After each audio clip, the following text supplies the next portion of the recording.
Elon Musk का भारत का दौरा निश्चित हुआ था अप्रैल 2024 में, ठीक चुनाव के पहले। लेकिन जब एलन मस्क को यह बात की जानकारी हुई कि बिल गेट्स और उसके पाले हुए लोग भारत को नियंत्रित कर रहे हैं, एलन मस्क ने भारत आने का प्लान ड्रॉप कर दिया। एलन मस्क और बिल गेट्स के बीच में 36 का रिश्ता है, तो 36 का। और एलन मस्क बिल गेट्स के साथ साथ एंथनी फॉची के साथ 36 का रिश्ता है। एलन मस्क का इनके जितने गैंगस्टर हैं, सोरोस, ओपन सोसाइटी वाले, सोरोस एक बड़ा बिजनेसमैन है, आप जानते हैं। सोरोस के साथ एलन मस्क का 36 का रिश्ता है। सोरोस के साथ हमारे भारत का भी 36 का रिश्ता है। लेकिन ये कन्वीनियंटली है, अब क्या है वो मैं बता रहा हूं अभी आपको। सोरोस और बिल गेट्स दोनों दोस्त हैं, और सोरोस और बिल गेट्स के साथ एलन मस्क का 36 का संबंध है। एलन मस्क का 36 का संबंध होने का मतलब है डोनाल्ड ट्रंप का 36 का संबंध है। और एलन मस्क की तो भारत के लोग आलोचना करते हैं, भारतीय जनता पार्टी वाले भी आलोचना करते हैं, मोदी जी की पूरी टीम आलोचना करती है। बिल गेट्स की आलोचना नहीं करती है। क्यों नहीं करती है? आप बिल गेट्स के साथ इतना दोस्ताना व्यवहार करने लगे कि आप उनको उठा करके प्रधानमंत्री आवास लेके चले आए, और यह संदेश एलन मस्क तक पहुंच गया, यह संदेश डोनाल्ड ट्रंप तक पहुंच गया कि मोदी क्या खेल रहे हैं, मोदी क्यों ऐसा कर रहे हैं। बिल गेट्स, जॉर्ज सोरोस और डेमोक्रेटिक पार्टी के सर्वेसर्वा बाइडेन, कमला हैरिस, इनके संबंध किसी से छिपे नहीं है। Bill Gates, George Soros, Obama, Clinton, Biden, Kamala Harris, इनके साथ बहुत गहरे रिश्ते हैं। ये सभी कंसोर्टियम के हिस्सा हैं। और दूसरी तरफ एलन मस्क भी पहले डेमोक्रेट थे या न्यूट्रल थे, लेकिन इस चुनाव में, इस महामारी के पाप ने, इस महामारी के व्यभिचार ने, इस महामारी के अपराध ने एलन मस्क को मजबूर कर दिया डेमोक्रेट का दामन छोड़ने के लिए। और एलन मस्क ने सारे डेमोक्रेट, चाहे उसमें सब लोग शामिल थे, ओबामा भी शामिल थे, बिल क्लिंटन भी शामिल थे, बाइडेन तो शामिल थे ही, कमला हैरिस, जो बाद में बाइडेन की स्थिति खराब हुई तो कमला हैरिस को उम्मीदवार बना दिया, वो भी शामिल थे। और ये सबके पीछे बिल गेट्स और जॉर्ज सोरोस था लगा। George Soros, Bill Gates America में डेमोक्रेट को मदद कर रहा था, लेकिन बिल गेट्स एक बहुत चालू इंसान है, तो थोड़ा सा अपना खिड़की खोल के रखा था रिपब्लिकन के लिए भी। तो डोनाल्ड ट्रंप सामने से बिल गेट्स की तो आलोचना नहीं करता है, लेकिन पीछे से सारा खेल एलन मस्क के सहारे चला रहा है, और रॉबर्ट एफ कैनेडी के माध्यम से चला रहा है, जय भट्टाचार्य के माध्यम से चला रहा है। जय भट्टाचार्य, जिसको मैंने आपको बताया कि एनआईएच के डायरेक्टर हैं और अभी सारा हेल्थ का कॉल ले रहे हैं। जय भट्टाचार्य, आरएफ कैनेडी, ये दोनों फूटी आंख नहीं सुहाते हैं बिल गेट्स को, और बिल गेट्स की तरफ देखना भी नहीं चाहते हैं, थूकते हैं। बिल गेट्स के अपराध के बारे में एंथनी फॉची और बिल गेट्स के अपराध के बारे में आरएफ कैनेडी ने बहुत लंबी चौड़ी किताब लिखी है।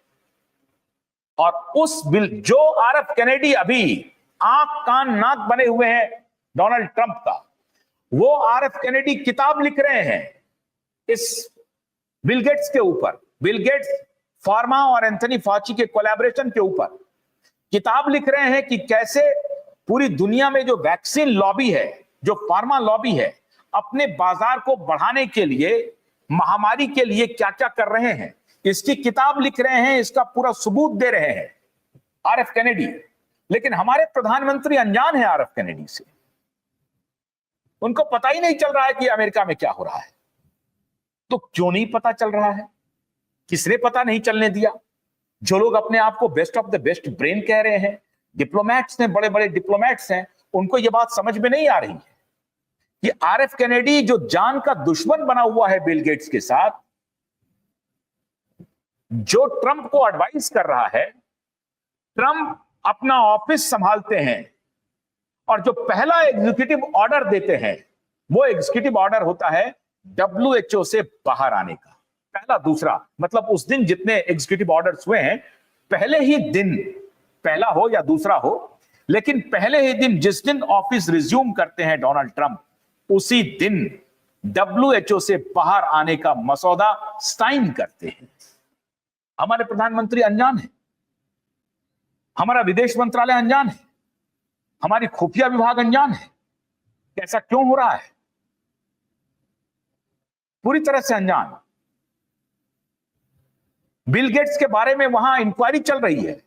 एंथनी फॉची को आखिरी दिन बाइडेन ने, जिस दिन बाइडेन को जाना था, आखिरी दिन का उनका ऑफिस था, उन्होंने पार्डन पे साइन किया है क्योंकि उनको मालूम था कि एंथनी फॉची के खिलाफ क्रिमिनल प्रोसीडिंग शुरू होगी और उसे फांसी के फंदे पर चढ़ाया जा सकता है एक मास होमिसाइड के लिए। मास हत्या के आरोप में, महामारी में हत्या के आरोप में एंथनी फॉची के खिलाफ क्रिमिनल प्रोसीडिंग्स चल सकती है। अभी भी अलग अलग देशों से खबरें आ रही हैं, लेकिन इसकी पुष्टि नहीं हो रही है। अभी कहा जा रहा है कि 14 देशों में इसकी खबर चली है कि 14 देशों ने एंथनी फॉची के खिलाफ रेजोल्यूशन पास किया है, लेकिन उसको फैक्ट चेक वाले कह रहे हैं कि ऐसी बात नहीं। लेकिन अमेरिका में RF कैनेडी जो हेल्थ सेक्रेटरी हैं, जय भट्टाचार्य जो NIH के डायरेक्टर हैं, और एलन मस्क और ट्रंप, ये चारों के चारों बिल गेट्स और एंथनी फॉची के खिलाफ क्रिमिनल प्रोसीडिंग्स चालू करना चाहते हैं। और इसीलिए आखिरी दिन उन्होंने सार्वजनिक पार्डन देकर के, माफी देकर के बाइडेन ने एंथनी फॉची को बचाने की कोशिश की, क्योंकि एंथनी फॉची ने कांग्रेसनल हियरिंग में कहा कि मेरी जान खतरे में है, लोग मेरी हत्या भी कर सकते हैं। इसलिए एंथनी फॉची को सेव करने के लिए बाइडेन ने, और सेव इसलिए कर रहे थे क्योंकि ये पाप बाइडेन ने भी किया था, उनके साथ मिलकर के किया था, सिर्फ पैसे बनाने के लिए। बिलियंस ऑफ डॉलर अमेरिकी ट्रेजरी से निकले इस महामारी के दौरान, और भारत में भी वही हुआ। मिलियंस ऑफ रुपीज भारत के ट्रेजरी से इन माफियाओं ने निकलवा लिया, ये फार्मा माफियाओं ने। अब मोदी की ये दूसरी गलती हो गई, बड़ी गलती। एक पहली गलती कि वो बहुत एडवांस हो गए थे ट्रंप के साथ, जब कहा कि बात ट्रंप की सरकार, और दूसरी गलती हो गई, हम लोगों की सूचना लगातार देने के बावजूद भी प्रधानमंत्री कार्यालय इनएक्टिव रहा। प्रधानमंत्री कार्यालय जियोपॉलिटिक्स की इस बारीकी को बिल्कुल नजरअंदाज कर दिया कि अमेरिका में कौन किसके खिलाफ है और किससे हमारी दोस्ती बढ़ रही है आगे। इस दिशा में पीएमओ ने ध्यान ही नहीं दिया, एक बार भी नहीं। पीएमओ का कोई मैसेज ही नहीं गया इस तरह। लेकिन हम लोग पीएमओ को आगाह करते रहे कि बिल गेट्स से पीछा छुड़ाइए, बिल गेट्स आपके लिए घातक होगा, बिल गेट्स के खिलाफ अमेरिका में भयंकर जनाक्रोश है, और वर्तमान जो सत्ता आई है वो बिल गेट्स के खिलाफ सत्तू पी करके खड़ा है, पानी पी पी करके उसे जेल भेजने की तैयारी कर रहा है। तो बिल गेट्स के जितने सूत्र थे सबको अमेरिकी प्रशासन ने काटना शुरू किया, और बिल गेट्स चूंकि WHO को डोनेट कर रहा था, इसलिए WHO से सबसे पहले अमेरिका बाहर चले गया। भारत अभी तक बाहर नहीं गया, और आज भी भारत साइन। अच्छा, अब क्या स्थिति हुई है? बिल गेट्स के करीब आने से इन चार लोगों ने, जो भारत को सबसे बड़ा बाजार बना रहे थे, वो मोदी से धीरे धीरे दूर होने लगे, और ये चारों लोग मोदी से दूर हो। ट्रंप भी बिल गेट्स की ही निशानी है, और इस बार आने के बाद हालांकि ट्रंप कुछ और गलतियां कर रहे हैं, वो अलग विषय, वो अलग, जियोपॉलिटिक्स में उनकी क्या भूमिका है उस पर अलग से बात करेंगे।